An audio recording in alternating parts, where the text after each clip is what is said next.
दोस्तों नमस्कार। हिंदी कुंज में आप सभी लोगों का स्वागत है। आज हम लोग बात करने चल रहे हैं मुंशी प्रेमचंद जी के प्रसिद्ध उपन्यास निर्मला की तात्विक समीक्षा के बारे में।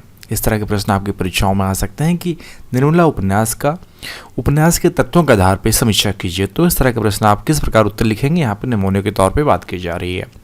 यदि आप हिंदी कुंज चैनल में पहली बार आए हैं तो यूट्यूब पर हिंदी कुंज चैनल को सब्सक्राइब कर लें ताकि आपको हिंदी भाषा और साहित्य की उपयोगी जानकारी प्राप्त होती रहे। तो शुरुआत करते हैं। जैसा कि हम सभी जानते हैं कि प्रेमचंद जी का उपन्यास निर्मला एक सामाजिक समस्या को केंद्र में रखकर लिखा गया उपन्यास है। इसका प्रकाशन वर्ष सन 1927 है। औपन्यासिक तत्वों की दृष्टि से एक सफल उपन्यास कहा जा सकता है।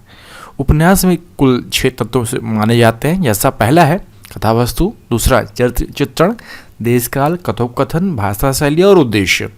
तो इन तत्वों के आधार पर निर्मला उपन्यास का हम लोग आज समीक्षा करने चल रहे हैं। तो शुरुआत करते हैं। पहला कथावस्तु। कथावस्तु जिसे सामान्य भाषा में सारांश भी कहा जा सकता है। तो निर्मला उपन्यास की कथावस्तु क्या है? कथावस्तु की विशेषता में उपन्यास की मौलिकता, रोचकता, संक्षिप्ति, सहज प्रवाह महत्ता और एकान्विति पर बल दिया जाता है। निर्मला इन सभी कसौटियों पर खरा उतरता है। निर्मला की कथावस्तु सर्वथा मौलिक है। समाज में दहेज की कुप्रथा के कारण होने वाले बेमेल विवाह और उसके दुष्परिणामों को प्रेमचंद जी ने अपने उपन्यास में सफलतापूर्वक दर्शाया है। निर्मला का विवाह एक संपन्न घराने में तय होता है पहले, परंतु एकाएक दुर्घटनावश अब उसके पिता की मृत्यु के पश्चात स्थितियां एकदम बदल जाती हैं। दहेज देने में असमर्थ निर्मला की मां उसका विवाह एक प्रौढ़ व्यक्ति से कर देती है, जो कि पूर्व में ही 3 संतानों का पिता है। निर्मला उस व्यक्ति को सम्मान तो देती है, परंतु प्रेम नहीं कर पाती। इसी कारण पति के हृदय में संदेह के बीज अंकुरित होते हैं और वह अपने ही बड़े बेटे पर संदेह करने लगता है। धीरे धीरे सारा परिवार बिखर जाता है और नष्ट हो जाता है। यह निर्मला उपन्यास की मूल कथा का सार है। मूल कथा के अतिरिक्त निर्मला से संबंध रखने वाली उसकी सहेली सुधा की कथा भी धीरे धीरे आगे बढ़ती है, जो कि एक दुखद अंत के साथ समाप्त हो जाती है। निर्मला जीवन भर संघर्ष करती हुई विषम परिस्थितियों में भी जीवन जीने की चेष्टा करती है, परंतु अंत में मरने से पूर्व अपनी ननद रुक्मिणी को अपने बेटी के लिए जो संदेश देती है, वही उपन्यास का मुख्य तत्व है। निर्मला कहती है कि उसके मृत्यु के बाद भले ही उसकी बेटी को कुंवारा रखा जाए या जहर देके मार दिया जाए, किंतु किसी को पात्र से उसका विवाह ना करे। उपन्यास तत्कालीन सामाजिक व्यवस्था को सफलतापूर्वक चित्रित करता है। पाठकों में एक जिज्ञासा बनाए रखने में पूर्णतः सक्षम है। इसके विकास की गति में सहज प्रवाह विद्यमान है और घटनाएं परस्पर भली प्रकार संबंधित हैं। कथा वस्तु के विश्लेषण की दृष्टि से एक सफल उपन्यास माना जाएगा। अब हम पात्रों के बारे में बात करें तो उपन्यास का केंद्रीय पात्र निर्मला ही है। उपन्यास निर्मला की विवाह की तैयारी से आरंभ होकर निर्मला की मृत्यु के पश्चात समाप्त हो जाता है। निर्मला के जीवन में आने वाले पात्र ही इस उपन्यास के अन्य चरित्र माने जाएंगे। निर्मला के पिता उदय भानुलाल एक अत्यंत संवेदनशील व्यक्ति हैं, परंतु माता कल्याणी अत्यंत व्यवहारिक स्त्री है। पुरोहित मोटे राम की व्यवहारिक चतुरता और बाबू भालचंद्र की वाकपटुता को उभारने में प्रेमचंद जी सफल रहे हैं। मुंशी प्रेमचंद जी तोताराम निर्मला से शादी करके जिस प्रकार अपनी आयु के कारण हीन भावना के शिकार होते हैं और अपने भीतर उपजी ग्रंथियों के कारण अपने पुत्र पर ही संदेह करने लगते हैं, उपन्यास के घटनाक्रम में यह सब चारित्रिक विशेषताएं स्वाभाविक रूप से प्रतीत होती हैं। मनसाराम एक चरित्रवान लड़का है जो अपने स्वाभिमान को ठेस पहुंचाने पर घर त्याग देता है, और जियाराम और सियाराम के चरित्र भी उपन्यासकार द्वारा अत्यंत स्वाभाविक तरीके से उभारे गए हैं। मनसाराम का चरित्र भी आवश्यकता के अनुसार ही चित्रित किया गया है।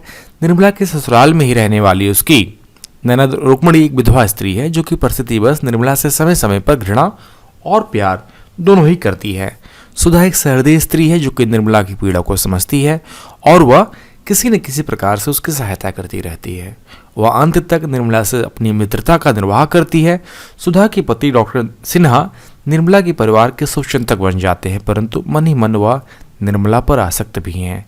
दहेज के कारण इन्हीं डॉक्टर सिन्हा ने निर्मला की शादी नहीं हो पाई थी।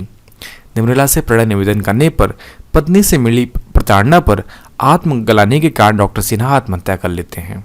इस प्रकार पात्रों की अधिकता होने के बाद भी उपन्यासकार ने सभी चरित्रों के साथ न्याय किया है। हम बात करेंगे देशकाल वातावरण योजना पर। तो निर्मला उपन्यास एक सर्वकालिक उपन्यास माना जाएगा।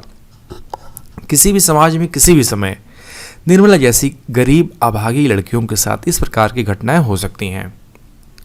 परिस्थितियों के अनुकूल उपन्यास में वातावरण निर्मित किया गया है। भले ये उपन्यास आज से 100 वर्ष पूर्व प्रकाशित किया गया था।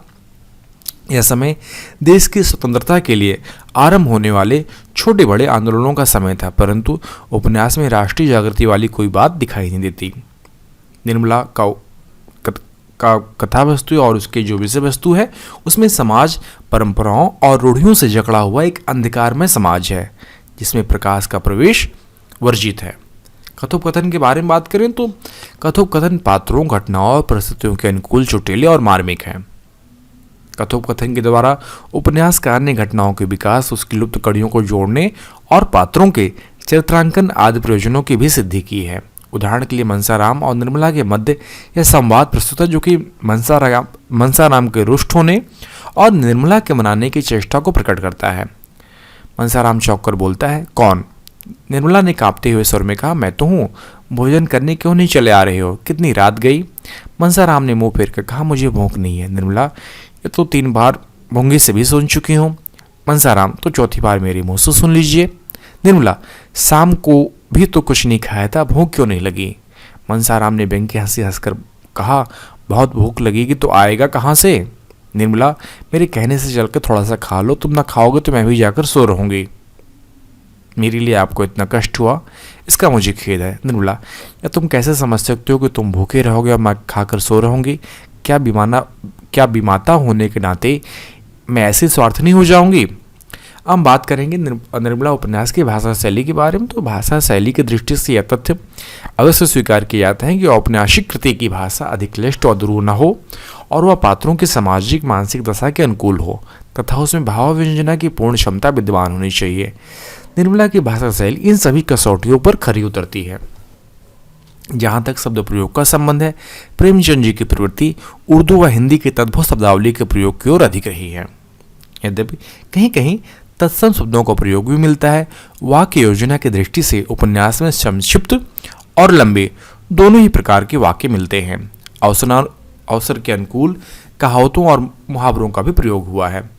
हम बात करेंगे निर्मला उपन्यास के उद्देश्य के बारे में। तो प्रस्तुत उपन्यास निर्मला उपन्यास के माध्यम से उपन्यासकार ने समाज में विद्यमान दहेज प्रथा से उत्पन्न होने वाली बुराइयों को इंगित किया है। दहेज प्रथा के कारण ही समाज में बेमेल विवाह होते हैं और बेमेल विवाह पति पत्नी अथवा शेष परिवार में से किसी के लिए भी शुभ नहीं होते। बेमेल विवाह के कारण जहां एक ओर लड़की का जीवन नारकीय हो जाता है, वहीं दूसरी ओर बेमेल विवाह के कारण जहां एक ओर लड़की का जीवन नारकीय हो जाता है, वहीं दूसरी ओर परिवार का टूटना भी आरंभ हो जाता है। इस प्रकार उपन्यासकार ने उपन्यास के माध्यम से दहेज से उत्पन्न होने वाली सामाजिक बुराइयों को सफलतापूर्वक चित्रित किया है।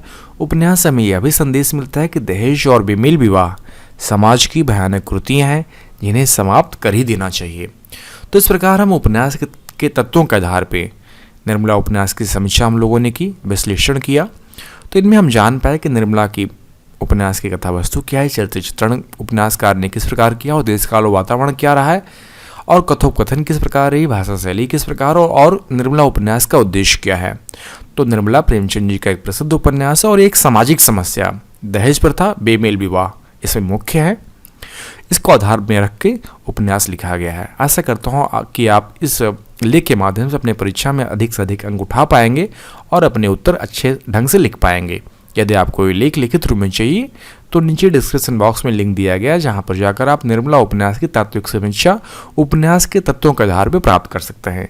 यदि आपको अपने विषय अध्ययन संबंधित और अधिक नोट्स चाहिए तो आप hindicoin.com को विजिट करें, वहां पे आपके लिए उपयोगी अध्ययन सामग्री उपलब्ध कराई गई है।